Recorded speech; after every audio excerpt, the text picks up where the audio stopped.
Hello everyone. Back in the day, before modern forensic technology, serial murder cases were much harder to solve. At first, the police often thought the case was closed, until the killer struck again. Only then would new clues emerge that could finally lead to the truth. But the story I told you today happened in our modern era in 2017. In Japan, a young woman suddenly went missing after agreeing to meet someone she knew online. When the police dug deeper, they were shocked to discover this wasn't just a single missing person case. It was part of a horrifying chain of murders with a total of 9 victims. The case shook all of Japan to its core. This story took place in Kanagawa Prefecture, right in the Tokyo metropolitan area. At the heart of the prefecture lies a city called Zama, and that's exactly where everything began. The main character in this story is Aiko Tamura, a 23-year-old woman from Hachioji City. Her family had 4 members: her parents, her older brother, and herself. Tamura was a quiet and introverted person who struggled with social interactions. After finishing middle school, she dropped out of the education system. As time went by, her parents divorced, and she lived with her mother. In 2017, her mother passed away from a serious illness, a devastating blow that deeply affected Tamura's mental state. She was later diagnosed with schizophrenia, and her condition gradually worsened. Eventually, she had to be hospitalized for treatment. Her older brother had always kept in touch with her through social media. He often sent messages to encourage her, hoping she would recover soon. But then, one day in October 2017, Tamura suddenly vanished without a trace. In the process of searching for his sister, her brother unintentionally uncovered a horrifying truth, one that would later be linked to a string of murders that shocked the entire nation of Japan. So what really happened to Tamura? And who were the other victims? To find out, we need to turn back the clock to October 23, 2017. It was a Monday, the beginning of the week.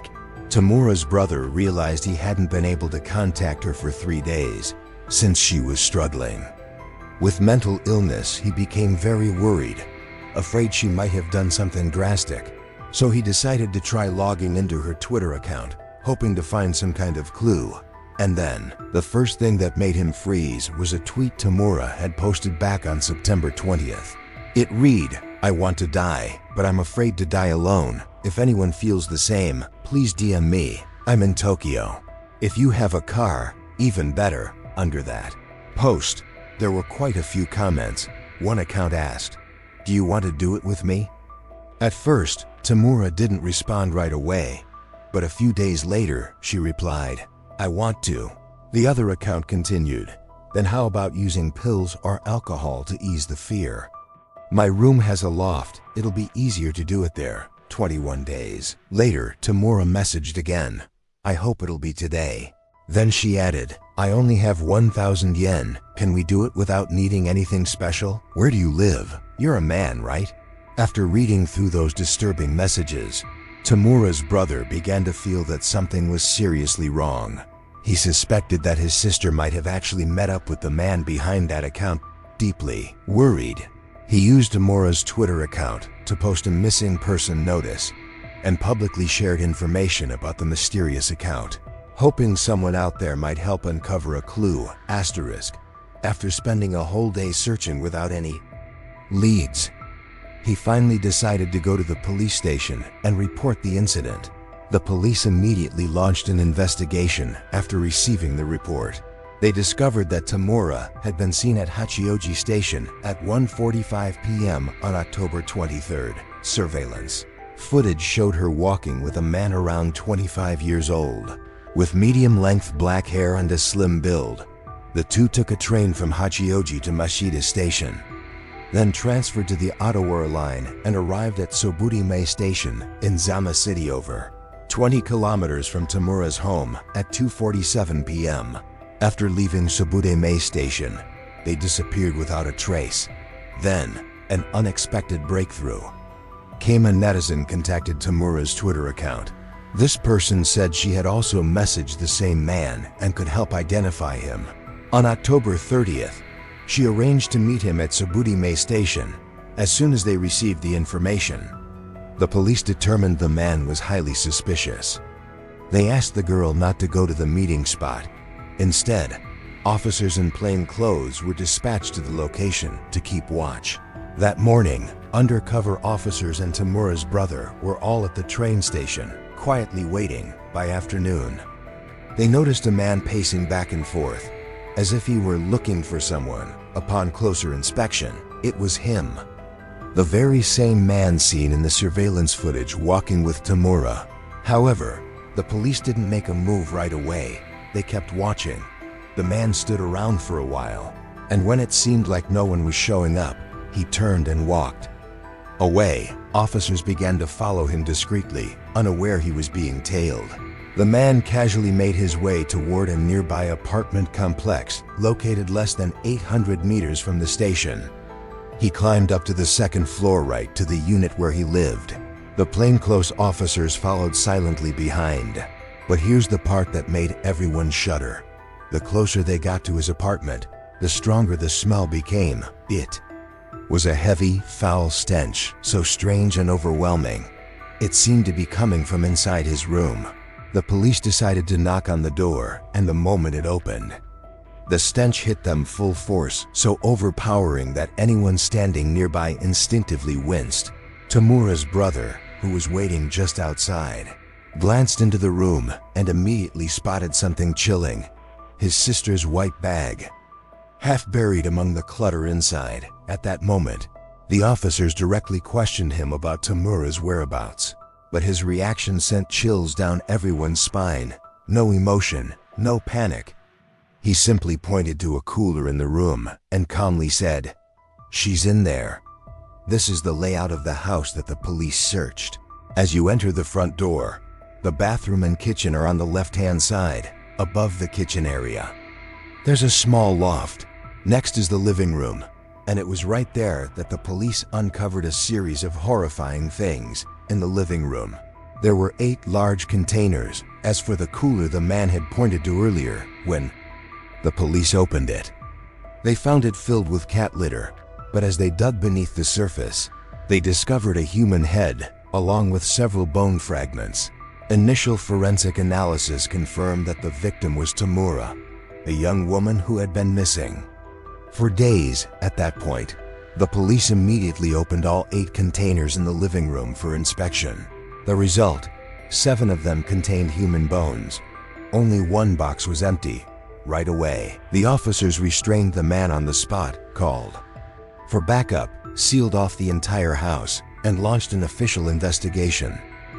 At the scene, there were a total of 8 containers, 7 of which held 9 severed heads and 240 bone fragments. The air in the room was filled with an overwhelming stench of decay and death. In addition, police seized a number of suspicious tools: a saw, a pair of scissors, a rope, and various other objects believed to have been used in the crimes. There were also multiple pairs of shoes and wallets, likely belonging to the victims. The bathroom still had visible traces of blood that had not yet been cleaned. When forensic experts stepped in, they confirmed that among the 9 victims, 1 was male and the rest were female. All the bodies had been dismembered. The exact causes of death couldn't be determined immediately, but based on estimates, the earliest death had occurred about 3 months prior, while the most recent was just around 2 weeks ago. At that time, the scene outside the house was utter chaos. Crowds of residents gathered, and reporters swarmed the area. Police had to cover the scene with blue tarps to shield the public from the horrifying images inside. Nearby neighbors were also brought in for questioning. However, since the house was located right next to a train track, the sound of passing trains drowned out all other noises, so no one had heard anything unusual. However, many locals later shared that ever since the man moved into the second floor, the house often reeked of a strong, unpleasant odor. At the time, they simply assumed it was coming from the sewers or some drainage issue. No one could have imagined that behind that stench was such a horrifying secret. On November 9, 2017, exactly 16 days after the case was uncovered, The police finally identified all 9 victims through DNA testing and matching. The list of victims sent chills down everyone's spine. Miura Mizuki, 21 years old, an ordinary office worker living in Atsugi, Kanagawa Prefecture. Hongyi Shihara, only 15 years old, a 10th grade student from Gunma District, Tokyo. Takugo Nishinaka, 20, worked at a nursing facility in Yokosuka, also in Kanagawa. Saraki Nako, 19, a second-year university student in Tokorozawa, Sayatama Prefecture. Hitomi Fujima, 26, divorced, living in Kasukabe. Satama Suda, 17, final-year high school student from Fukushima. Kubo Tsumi, 17, an 11th grade student from Satama City. Kazumi Maruyama, 25, worked at a convenience store in Yokohama. And finally, Tamura Aiko, 23, a young woman undergoing psychiatric treatment in Hachioji, Tokyo, the very person whose disappearance helped uncover the entire case. Among them, the oldest was only 26 years old, while the youngest was just 15. What's especially notable is that most of them had previously struggled with mental health issues. That's why the case caused such a massive shock to the Japanese public at the time. People started asking countless questions. How could an ordinary man, not even a professional killer, manage to murder 9 people in just a few months? And how did he earn their trust enough to lure them all the way to his home? The identity of the killer was later revealed. Takahiro Shirase, born in October 1990, living in Zama, the very place where the crime took place. At the time, he was just 27 years old, unemployed, and living alone about 3 kilometers from his parents' house. Takahiro came from a family of 4, his father, a car parts designer, his mother, a homemaker, and a younger sister. According to people who knew him, Takahiro had always shown strange behavior since childhood. He tended to see himself as the center of everything, cold, detached, and indifferent to others' emotions. Even in elementary school, he was already aloof, and by middle school, he remained just as withdrawn, to the point that he was nowhere to be seen in the class graduation photo. In high school, Takahiro's parents began fighting constantly and eventually divorced. He chose to live with his father. From then on, he dropped out of school and took part-time jobs to save money and move out on his own. But the truly disturbing part is that during this time, he lost all will to live. He even tried to organize a group suicide with others who shared the same dark thoughts, planning to burn charcoal indoors. Fortunately, the attempt failed in 2009. After graduating from high school, Takahiro started working at a supermarket. The job was relatively stable, and his manager even gave him high praise, describing him as diligent and responsible. However, after some time, he quit and moved on to work for an electronics company. However, this was the turning point where Takahiro's life began to spiral downward. He started making money by working as a pimp, gradually getting involved with gangs and the criminal underworld. By August 2012, at just 22 years old, he quit his job and moved straight to Kabukicho, Tokyo's infamous red light district. There, he worked for a brothel that recruited sex workers, earning up to 300,000 yen a month through referral fees, commissions, and consulting services. Despite making good money, he spent recklessly and saved nothing. Dark and unstable. And it was during this time that his twisted, hollow psyche began to give rise to a series of horrifying ideas. By February 2017, after 5 years of drifting through Kabukicho, Takahiro was finally arrested by police. He was charged with coercing a woman into prostitution and received a suspended sentence of 14 months in prison, along with 3 years of probation. During this time, he seemed to want to turn his life around. He got a job at a logistics company and even had a girlfriend. But just 2 months later, Takahiro abruptly moved back to his hometown, returning to live with his father in Zama City, Kanagawa Prefecture. From that point on, he practically vanished from society. He kept his curtains drawn all day, rarely left his room, and his only interaction with the outside world was through social media. In Japan, there's a heartbreaking reality. The desire to end one's life is not uncommon. Due to overwhelming pressure from school, work, and even family, around 70 people take their own lives every single day. It's a devastating number, and the majority are men.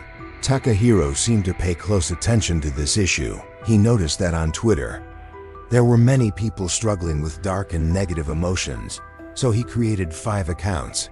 One of them was used to play the role of a sympathetic listener, someone who gave kind, understanding advice. The other 4 accounts were used to privately chat and connect with potential victims. He would start by gently reaching out, making small talk, and gradually gaining their trust. From there, he would begin to lure those who were in despair into meeting up with him, offering all sorts of reasons that sounded convincing and emotionally reasonable.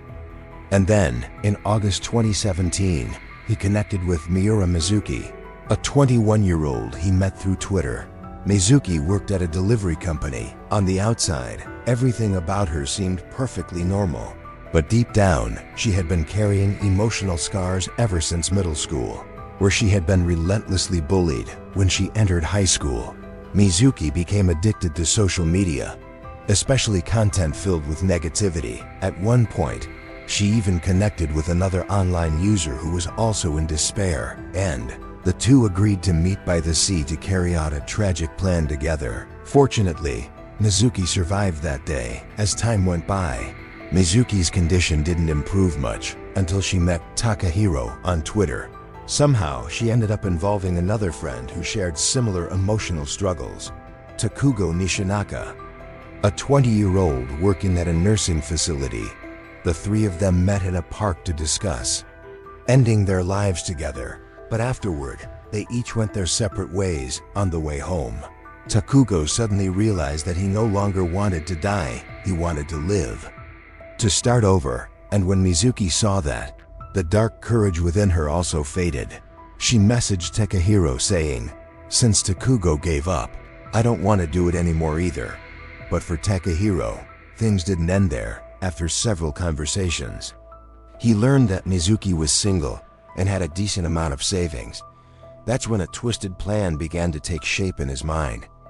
Lure her in, take her money, manipulate her feelings, and then kill her. He bought a saw, some rope, and then started looking for an apartment near Saburime Station. He eventually rented the very apartment that the police would later discover. Cheap, discreet, no security cameras, a perfect hideout for a predator. One day, he asked Mizuki to go with him to check out an apartment, claiming he was planning to move soon after the visit. He made up a story, said he needed to put down a deposit, but didn't bring enough cash. Mizuki, trusting him, withdrew money and handed over 510,000 yen, not a small amount by any means, and that was the moment everything began to spiral beyond saving. 3 days later, Takahiro moved into the new apartment. He called Mizuki over, saying he needed help with a few things. Everything seemed normal, nothing suspicious, until Mizuki drank the glass of wine Takahiro had secretly laced with sleeping pills. Not long after, she drifted off, completely unaware that she would never wake up again. At that moment, seeing that Mizuki no longer showed any response, he quietly took the rope he had prepared in advance and ended her life. What followed was a period of horror and depravity beyond imagination. To cover his tracks, he tried to dispose of the body. Since it was his first time committing such a crime, Takahiro was extremely clumsy. He went online, searched for all kinds of information, and then handled the corpse himself, right in the bathroom of his apartment. It took him 3 full days to finish. However, things didn't go as smoothly as he had imagined. A foul odor began to spread, forcing him to find ways to mask the smell. He separated the body into parts and stuffed them into the refrigerator. Each night, he would secretly put a small portion into a trash bag and carry it to a nearby dump with the same cold indifference as if he were tossing out kitchen waste. As for the victim's head, since it was rigid and difficult to deal with, he bought a cooler box and some cat litter. then placed it inside, as if it were just some frozen item unrelated to a human life. A week later, on August 28, 2017, Takahiro struck again. This time, the victim was Honki Shihara, just 15 years old. A quiet girl who often made friends online, but was deeply wounded inside. Since middle school, Ishihara had been constantly scolded by her mother over her grades, to the point that she locked herself in her room and refused to go out. When she entered high school, after a major argument, she ran away from home. It was during that period of confusion and hopelessness that the young girl turned to social media, searching for someone who could understand her, and that's when she met Takahiro. Just like Mizuki before her, she was lured to his apartment and fell into the exact same trap: sleeping pills, alcohol, a rope, and a heartbreaking end. When both Mizuki and Ishihara went missing, their families immediately reported it to the police. The investigation later uncovered one key detail they had in common. The last known location of their phones was near Saburime Station, the same area where Takahiro's apartment was located. Police also conducted a sweep of the surrounding area, but found nothing unusual. Takahiro rarely left his apartment, never drew attention, and had no friends coming over, like a ghost quietly drifting through real life. The third victim was someone who had once narrowly escaped death: Takugo Nishinaka. At 20 years old, Takugo had been diagnosed with high-functioning autism. His mental state was fragile, and after a painful breakup, he had even been hospitalized for psychiatric treatment. Even after being discharged from the hospital, he still hadn't fully recovered. Once, when he happened to run into his ex-girlfriend at a train station, he was so overwhelmed with despair that he jumped onto the tracks, but luckily, someone managed to stop him just in time. But that wasn't the last time Takugo felt like giving up on life. Just before he became a victim, he was harshly reprimanded by his superior at work, even though he hadn't done anything wrong.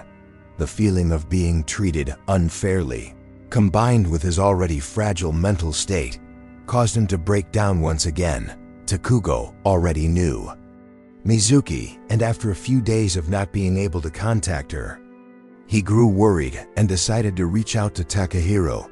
They met in person. Takugo poured his heart out, talking about the pain at work, the pressures that were slowly killing his spirit. And strangely enough, after letting it all out, he felt relieved. The dark, heavy thoughts began to fade away.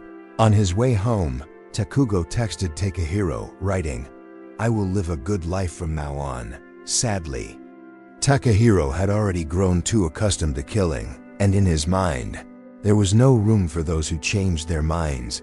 When Takahiro read the message, "I will live a good life from now on," he immediately panicked. He knew that if Takugo found out Mizuki had gone missing, there was no doubt he would grow suspicious and might even go to the police. Takahiro couldn't let that happen, so he decided to strike first.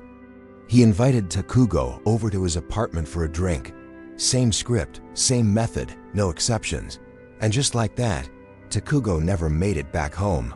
By this point, inside that tiny apartment, there were already 3 bodies. The stench was overwhelming, spreading throughout the place.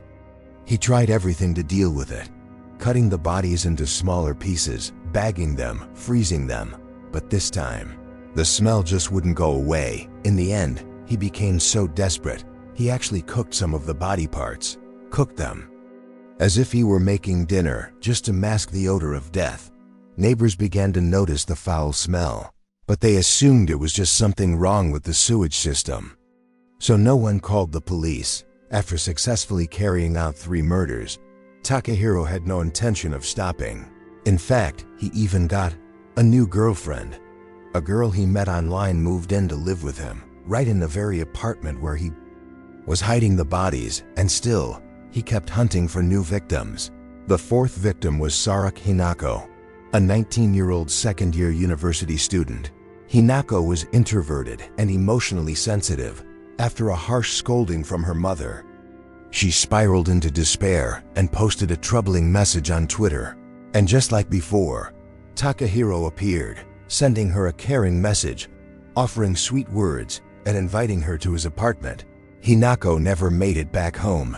That night, after killing Hinako, Takahiro hadn't even finished cleaning up when his girlfriend unexpectedly came home. In that moment, he seriously considered killing her too. She was a dangerous witness. But strangely, the girl didn't panic. She didn't scream, didn't call the police. Instead, she stayed silent. Even more disturbing, she helped him hide the body, seeing that she might be useful. Takahiro decided to spare her life, but he still didn't stop. Not long after, he came across a tweet from a young woman named Hitomi Fujima. 26 years old, Hitomi's story was heartbreaking. She got married at 19 and had a daughter, but because of work, she and her husband lived apart. They divorced, reconciled, and tried to make things work.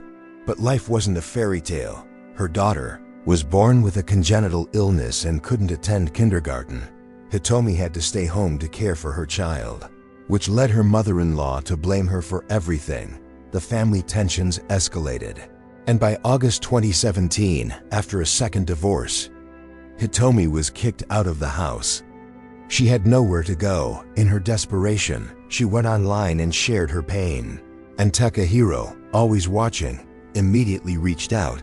What she didn't know was that, in his eyes, she had just become his next prey. They met at the train station and returned to the apartment together. While there, Hitomi's ex-husband called her, and the two exchanged text messages. That made Takahiro nervous. He feared she might back out or try to escape, so the moment her guard was down, he struck right there, without hesitation. After this incident, the stench became unbearable. It was no longer something he could mask. In desperation, he replaced the entire ventilation system in the bathroom. A last-ditch effort to delay discovery, but it didn't stop there. 4 more young women, one after another, fell into the same all-too-familiar trap. Alcohol, sleeping pills, and a rope. In total, 9 lives were taken. Takahiro, who once seemed like nothing more than a reclusive shadow shut away in his room, had now become one of the most notorious serial killers in modern Japanese history. At the crime scene, police discovered 8 boxes containing human remains, but there was one detail that sent chills down everyone's spine. One of the boxes was empty. Takahiro confessed that the empty box had already been prepared for his 10th victim. If the police had arrived just a little later, another innocent life might have been lost. Because the number of victims was so high, and due to the massive amount of forensic evidence, legal investigations, and psychological evaluations needed, it took 3 years before the case could go to trial. On September 30th, 2020, the Tokyo District Court officially opened the proceedings. Takahiro fully confessed to all charges. However, his defense lawyers argued, "My client has mental health issues. He didn't intend to murder. He merely helped those people carry out their own wishes." Across 23 court appearances, Takahiro repeatedly apologized, saying he felt remorse for the victims and their families, but none of that could ever erase the horrors of the crimes he had committed. On December 15th, 2020, the court officially sentenced Takahiro to death. The case was closed, but the wound it left in the hearts of the Japanese people still lingers. Right after Takahiro's arrest, Twitter Japan immediately added a new policy strictly prohibiting any content related to seeking help to disappear. If such posts are detected, they are removed immediately, dear friend. We all have moments when life feels overwhelming, when despair seems too heavy to bear. But please don't give up just yet. Take a deep breath. Be patient. Life can change in just a single moment. You matter. Your life is precious. Please give hope a little more time so it can find its way to you. That's the end of today's video. Thank you for watching, and see you again in the next stories. Goodbye.